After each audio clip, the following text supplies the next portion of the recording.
సమరయ స్త్రీ అని ఆ బావి దగ్గరకు వచ్చి, అయ్యా తాగడానికి నీకు బకెట్ లేదు కదా, మీరు మమ్మల్ని ముట్టుకోరు కదా, అంటు కదా మీకు అని అంటే యేసయ్య అన్నాడు, అమ్మా నేనిచ్చే నీళ్లు కానీ నువ్వు తాగితే మళ్ళీ నీకు ఎప్పటికీ దప్పిక ఉండదు అని అంటే, ఈ బావి దగ్గరికి రాకుండా నీళ్లు ఇవ్వయా అంది. అప్పుడు ఆయన అన్నాడు, నీకు నీళ్ళు ఇవ్వాలంటే నువ్వు వెళ్ళి మీ ఆయన తీసుకుని రా అన్నాడు. 1 2 3 4 5 అంది.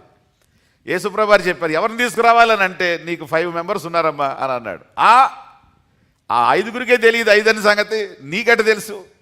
అప్పుడు యేసుప్రభు వారు చెప్పారు, నేనిచ్చే నీళ్లు కానీ నువ్వు త్రాగితే నిత్య జీవమునకై వాన్లో నుంచి ఏమవుతాయి, ఊరెడి నీటి ఓటలాగా ఉంటాయి.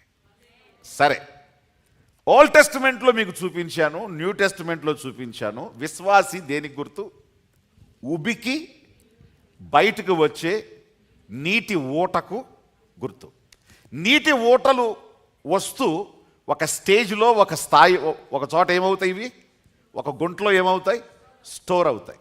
కానీ ఇక్కడ ఏమంటున్నాడంటే, ఓ షులమితి, నువ్వు ఎట్లాంటి దానివంటే నువ్వు ఒక ఉద్యానవనానికి ఒక ఫౌంటైన్వి.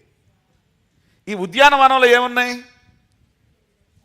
మంచి వింతైన ఫలవృక్షాలు ఉన్నాయి, పండ్లు కలిగినవి ఉన్నాయి, సువాసన కలిగినవి ఉన్నాయి, అందులో లవంగి పట్టా ఉంది, నిమ్మగడ్డి ఉంది, అందుట్లో ఇంకా కుంకుమ ఉంది, అందుట్లో ఇంకా గోపరసం ఉంది.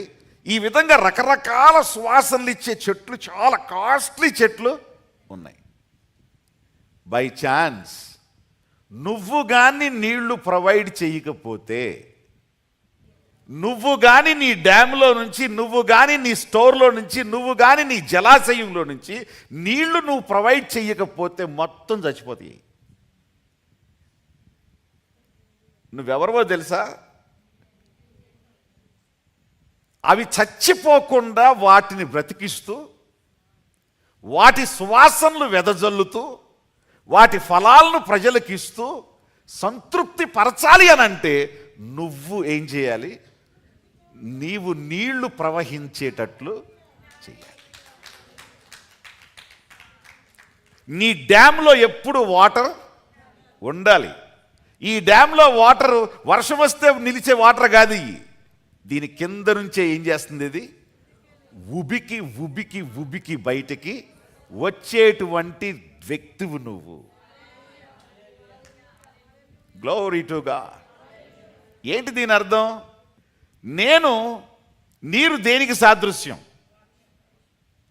నీరు వాక్యానికి, నీరు పరిశుద్ధాత్మకి సాదృశ్యం. ఇప్పుడు నీలో ఈ వాక్యం అనే ప్రత్యక్షత చక్కగా ఉంది. నీలో ఆత్మ యొక్క నడిపింపు, ఆత్మ యొక్క కార్యాలు, ఆత్మ యొక్క ప్రత్యక్షత నీకు చక్కగా ఉంది. నువ్వు ఒక జలాశయానివి.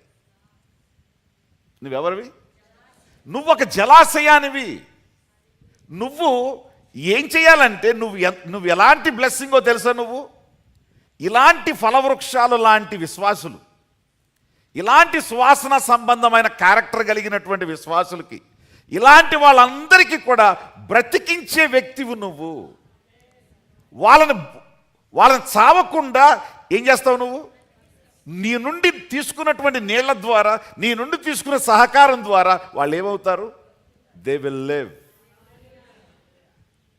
జలాశయం చేసే పని ఏమిటంటే బ్రతికిస్తుంది. చచ్చేదాన్ని కూడా ఏం చేస్తుంది? బ్రతికిస్తుంది. మీరు చంపేవాళ్ళు, బ్రతికించేవాళ్ళు. Who are you? విశ్వాసం అంటే ఊరికి ఆ చర్చ్ మెంబరు, ఈ చర్చ్ మెంబరు, ఆ Baptist member, CSI member, New Jerusalem member, ఈ కాదు. వాక్యానుసారంగా తెలుసుకోండి. మనుషుల్ని, పద్ధతుల్ని, వీటిని తీసి పక్కన పెట్టండి. Do you know who are you? నువ్వు వాక్యంతో నింపబడిన జలాశయానివి. నీకు తెలిసిన వాక్యం నీకు మాత్రమే కాదు, నీకు తెలిసిన వాక్యం తెలియని వాడికి తెలియచేసే వ్యక్తివి. నువ్వు కలిగి ఉన్న పరిశుద్ధాత్మతో నువ్వు తృప్తిపరచబడటం కాదు, దురాత్మ కలిగిన వాడు దురాత్మను వెళ్ళగొట్టి పాపపు జీవితంలో ఉన్నటువంటి వాడి అపవిత్రతను వెళ్ళగొట్టి వాని సన్మార్గుడుగా చేసేటువంటి ఆత్మ కలిగినోడు నువ్వు. You are a storage point. దేవుని యొక్క నీతికి, దేవుని యొక్క విలువలకి, దేవుని యొక్క గొప్పతనానికి నువ్వు ఒక స్టోరేజ్.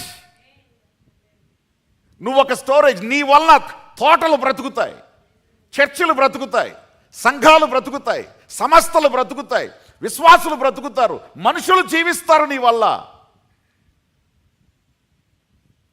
ఎవరికి స్తోత్రం. నిజంగా మిషనరీస్ ఎవరు? జలాశయాలు అవి.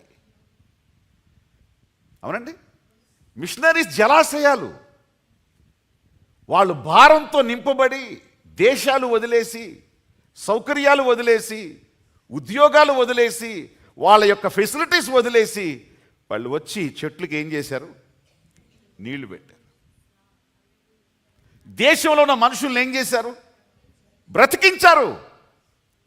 చచ్చిపోయే వాళ్ళకి సువార్తని ప్రకటించారు. వాళ్ళ నీతిమంతులుగా వాళ్ళని చేశారు. ఫలించేవారుగా ఈరోజు వాళ్ళని చేశారు.